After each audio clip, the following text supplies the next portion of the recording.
America का Iran के सैन्य ठिकानों पर हमला। इस वक्त की बड़ी जानकारी आपको दे दे, बंदर अब्बास केशम द्वीप सीरक में यह हमला हुआ है। ईरानी air defence missile drone sites पर यह हमला किया गया है। इस वक्त की बड़ी जानकारी आपको दे दे, अमेरिका का ईरान के सैन्य ठिकानों पर हमले की खबर सामने आ रही है। बंदर अब्बास केशम द्वीप पर यह हमला किया गया है, जहां ईरानी air defence missile drone sites पर यह हमला भी किया गया है। तो अमेरिका के द्वारा यह हमला ईरान पर किया गया है। इस वक्त की बड़ी जानकारी आपको दे दें, बंदर अब्बास केशम द्वीप सिरिक में यह हमला किया गया है। तो अमेरिका का बंदर अब्बास पर हक्कानी पोर्ट पर यह हमला जो है वो अमेरिका के द्वारा किया गया है। इस वक्त की बड़ी जानकारी देखिए, ईरान और अमेरिका के बीच जिस तरीके से महायुद्ध की तस्वीरें नजर आ रही है और इस बीच अमेरिका के द्वारा यह हमला किया गया है। माना जा रहा है कि ये जो हमला किया गया है वो ईरान के द्वारा जिस तरीके से स्ट्रेट ऑफ हॉर्मुज में 3 जहाजें जा रही थी उन पर हमला किया गया, उसके बाद ये कथित तौर पर अमेरिका के द्वारा कहना है कि हमला ईरान के द्वारा किया गया है। लेकिन जानकारी के लिए आपको बता दें कि ईरान ने इस पर किसी भी तरह की प्रतिक्रिया नहीं दी है या फिर ये बात नहीं मानी है कि हमला जो है उनके द्वारा किया गया है।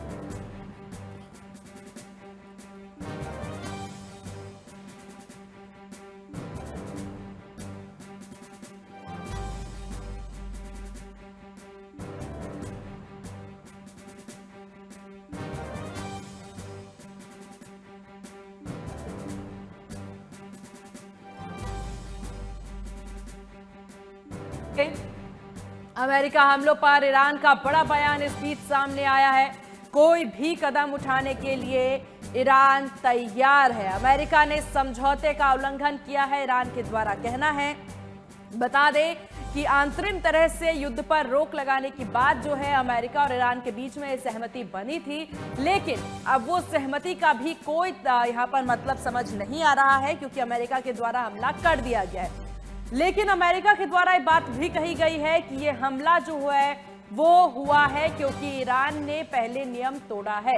ईरान के द्वारा ये बात एक्सेप्ट नहीं की जा रही है कि ईरान के द्वारा हमला किया गया है, लेकिन ईरान ने ये जरूर कहा है कि ये जो 3 जहाज थे वो जिस तरह से आ रहे थे वो वहां पर वैकल्पिक मार्ग उन्होंने चुना था, यानी कि ईरान ने उन रास्तों से गुजरने के लिए मना किया था। ये दुबई वाले रास्ते थे जिस पर रोक लगाई गई थी ईरान के द्वारा पहले ही कि इस रास्ते से आप ना आए। जो रास्ता आपको दिया गया है, कोई भी जहाज आयात निर्यात सारी उसे रास्ते से की जाए। लेकिन जब इन 3 जहाजों के द्वारा वो रास्ते से वैकल्पिक रास्ता उनके द्वारा चुना गया, उसके बाद ये हमले हुए हैं। ईरान ने बात नहीं मानी है कि उन पर हमला ईरान के द्वारा किया गया है, लेकिन अमेरिका के द्वारा कहना है कि ईरान के द्वारा हमला किया गया और अब अगर ईरान ने उस पूरे बैठक को या फिर उस पूरे नियम को तोड़ा है तो अब ईरान पर हमला किया जाएगा और इसी के बाद ईरान ने यह हमला किया है।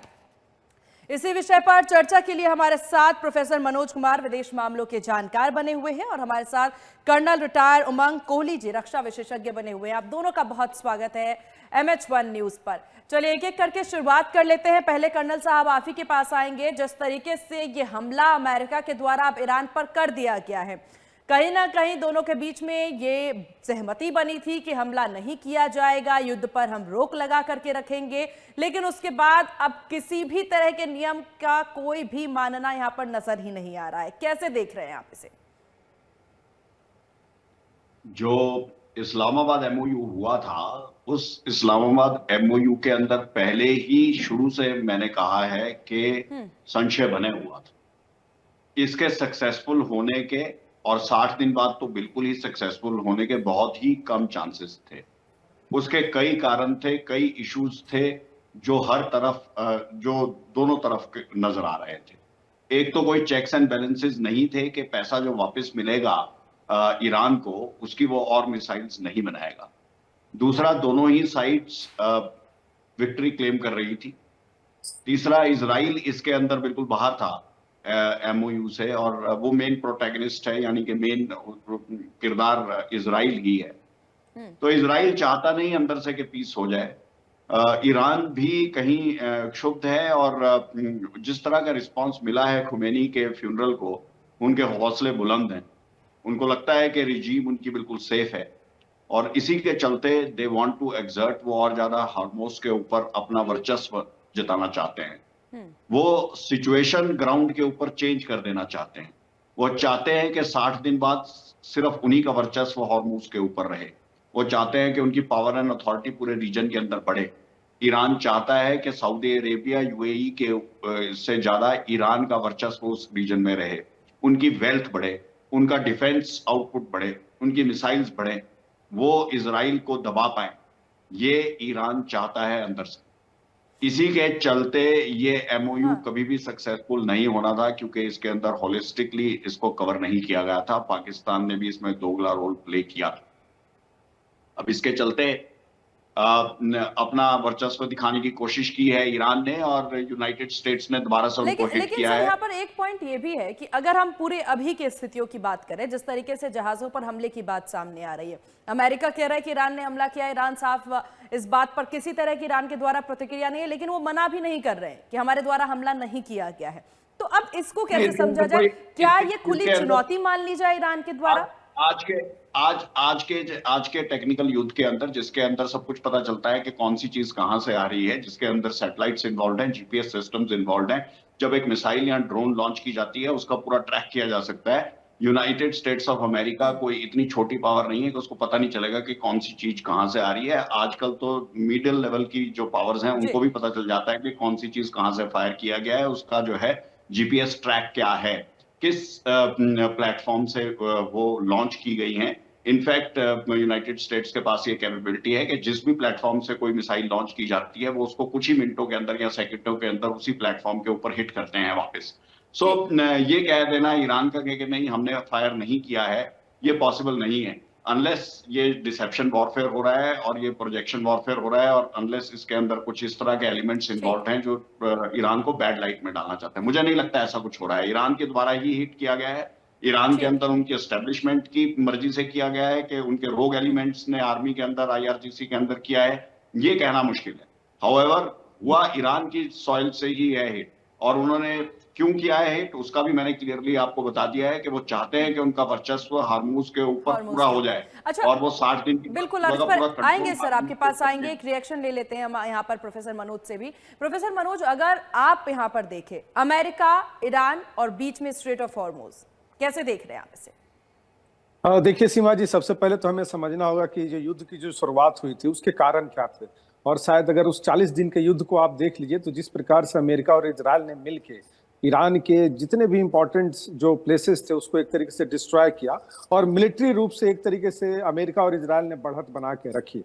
लेकिन उसके बावजूद आप समझ सकती हैं कि पूरे वर्ल्ड को इस चीज का पता नहीं था, और खास करके अमेरिका को भी ये नहीं पता था कि ईरान स्ट्रेट ऑफ हॉर्मुज के माध्यम से पूरे वर्ल्ड में जो एक वायल और एनर्जी जो संकट पैदा किया, तो उसे पता है कि स्ट्रेट ऑफ हॉर्मुज ईरान के लिए कितना इंपॉर्टेंट है। और शायद वही उस हेजेमनी को स्थापित करने के लिए जिस तरीके से, क्योंकि देखिए ये जो 14 सूत्र जो दोनों देशों ने जो सहमति बनाई है, अगर उस 14 सूत्रों का आकलन कर लें, उसका एनालिसिस कर लें, तो उसमें पूरी तरीके से ईरान बहुत ही ज्यादा बढ़त बना के रखा हुआ है। और इस 14 सूत्र में ही आज का ये जो अटैक जो दिख रहा है उसमें कहीं ना कहीं छुपा हुआ था। और आप समझ सकते हैं कि एक तरफ जहां खोमनेई का एक लास्ट उनका जो फ्यूनरल की तैयारी चल रही है, पूरे इराक में उनके शव को जिस तरीके से घुमाया जा रहा है, और लगभग 2 करोड़ से ज्यादा लोग इकट्ठे हो रहे हैं, और इसको आईआरजीसी और विशेष करके उसको अपनी एक जीत के रूप में दिखाने का प्रयास कर रहा है। एक उस खास करके मिडिल ईस्ट एरिया में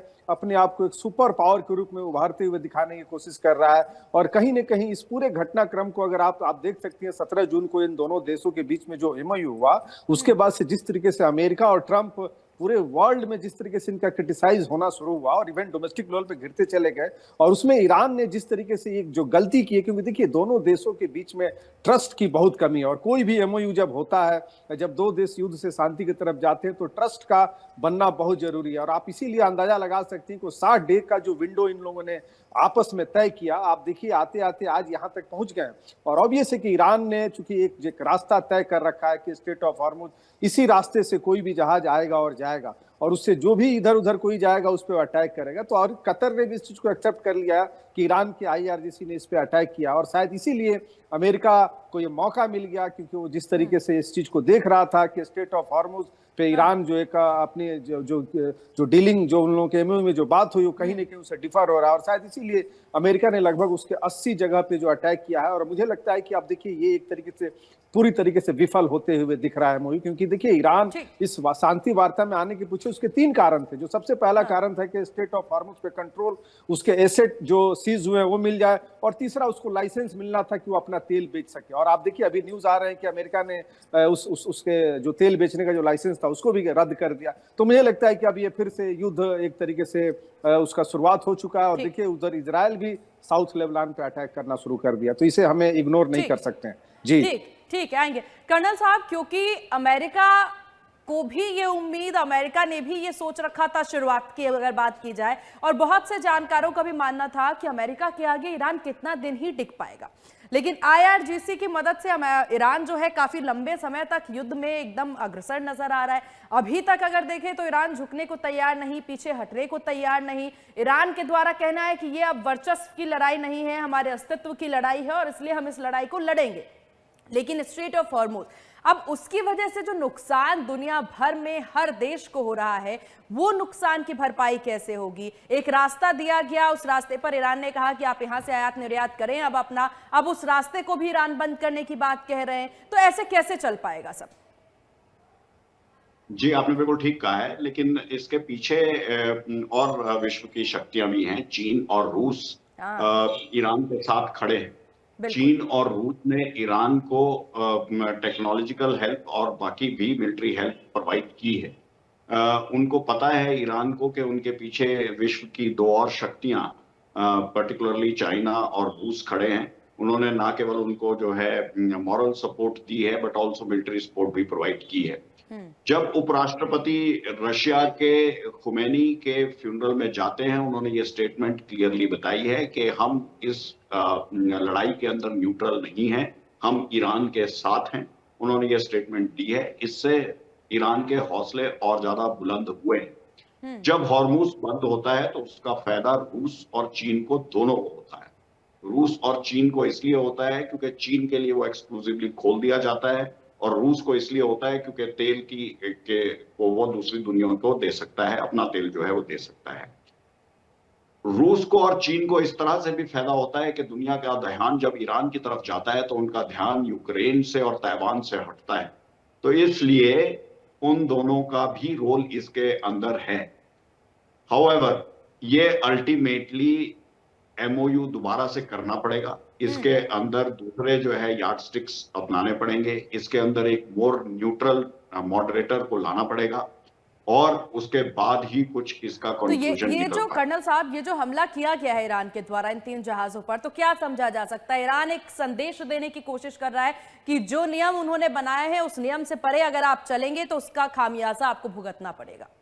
क्या यही जी, जैसे मैंने पहले आपके प्रश्न के ऊपर कहा कि ये वो कह रहे हैं कि हॉर्मुज के ऊपर हमारा ही कंट्रोल और दबदबा है। 60 दिन के बाद भी हमारा उसके ऊपर वर्चस्व है, हमारा उसके ऊपर एक्सक्लूसिव कंट्रोल है। उन्होंने कहा है अगर इसके अंदर कोई भी और देश है तो वो सिर्फ ओमान है, उसके अलावा दूसरा कोई देश का हक नहीं है। उन्होंने ये क्लियरली बात कही है कि 60 दिन के बाद ये इंटरनेशनल वाटर्स वाला सिचुएशन नहीं रहेगी। इसके अंदर डेडिकेटेड रूट्स रहेंगे जिसके ऊपर ईरान टोल भी लगा सकता है।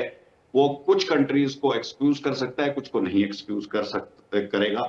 ऐसा भी उसने इंडिकेशंस दी हैं। जो भी उनके अगेंस्ट मिलिट्री पावर इस्तेमाल कर रहे हैं उनको वो फ्री एक्सेस हॉर्मुज से नहीं देगा।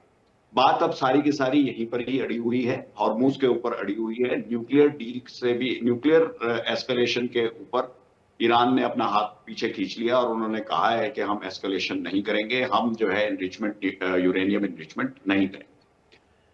इसके अंदर बहुत सारी पावर्स जो है वो ड्यूबियस रोल प्ले कर रही हैं। देखते हैं अभी आने वाले दिनों के अंदर किस तरफ बिल्कुल कि आगे और क्या क्या यहाँ पर होता है। प्रोफेसर मनोज, आपको क्या लग रहा है, क्योंकि जिस तरीके से ईरान ने साफ संदेश दे दिया, अमेरिका ने अब हमला कर दिया है, तो एक बार फिर से जंग का आगाज समझ लिया जाए, और अगर ऐसा होता है तो क्या फिर से भारत के और विश्व के बाजारों में एक बार फिर से अस्थिरता देखने को मिलेगी?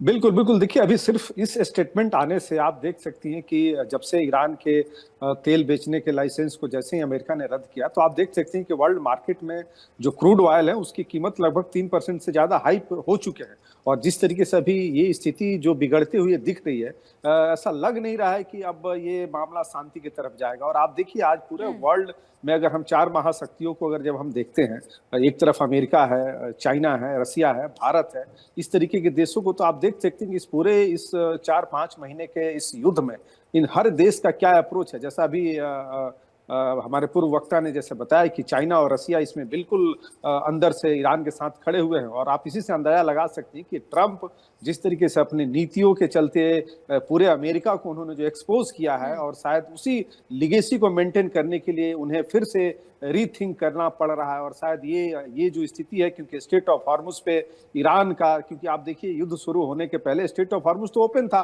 वो पूरे एक इंटरनेशनल वे के रूप में उसको देखा जा रहा था, जैसा यूनाइटेड नेशन में जो उसका एक प्रावधान है कि अंतर्राष्ट्रीय रास्ते को किस तरीके से यूज करना है। लेकिन इस युद्ध के बाद से आप देखिए कि ईरान ने जिस तरीके से वहां पे बढ़त बनाई, और शायद उसी को चेक करने के लिए, क्योंकि अमेरिका इस चीज को भली भांति जानता है कि अगर स्ट्रेट ऑफ हॉर्मुज पे अगर ईरान का पूरी तरीके से कंट्रोल हो जाता है, टोल टैक्स लेता है, तो उससे जो उसका जो पेट्रो डॉलर का जो उसका इकोनॉमी है, वो कहीं ना कहीं उसका इंटरेस्ट उसमें एक तरीके से क्षति होगा। और शायद इसीलिए वो हमेशा से आप देख सकते हैं उसने ओमान के साथ मिलकर भी एक अलग रास्ता निकालने की बात की। और शायद इसीलिए IRGC, ये क्योंकि ये दोनों देश के बीच में जो 14 सूत्र पे जो वार्ता हुआ, वो कहीं से भी किसी ने क्लियर नहीं किया है कि वहां पे क्या स्थिति बनेगी। और ईरान इस चीज को मेंटेन करने के लिए कि बार बार उस जगह पे जो भी इस तरीके की, जो उससे विदाउट परमिशन वहां से कोई भी शिप निकल रहा है उसके ऊपर अटैक कर रहा है, तो मुझे लगता है कि ये आने वाले समय में पूरे वैश्विक अर्थव्यवस्था के लिए ये एक बहुत ही मतलब डिफिकल्ट पोजीशन है। और इसमें विश्व के देश को आगे आना पड़ेगा, क्योंकि इसके बिना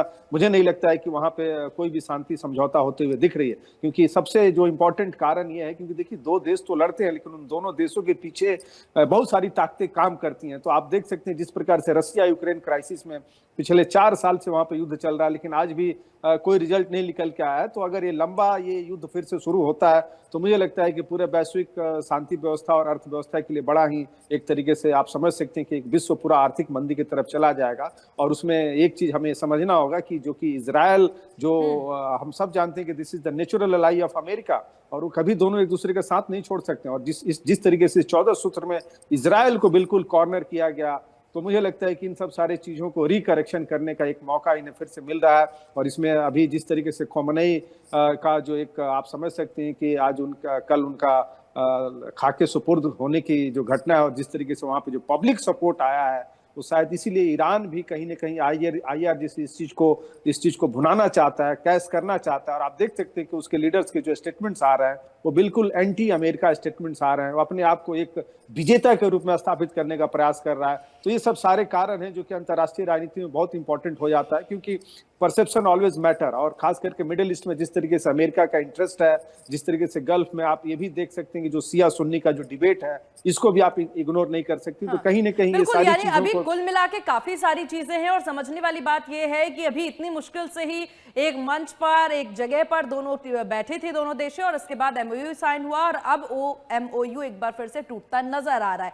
अब आगामी वार्ता होती है कि नहीं होती है, या फिर ये युद्ध क्या रूप लेता है, ये देखने वाली बात होगी। आप दोनों का बहुत शुक्रिया MH1 न्यूज को अपना कीमती वक्त देने के लिए और चर्चा में शामिल होने के लिए।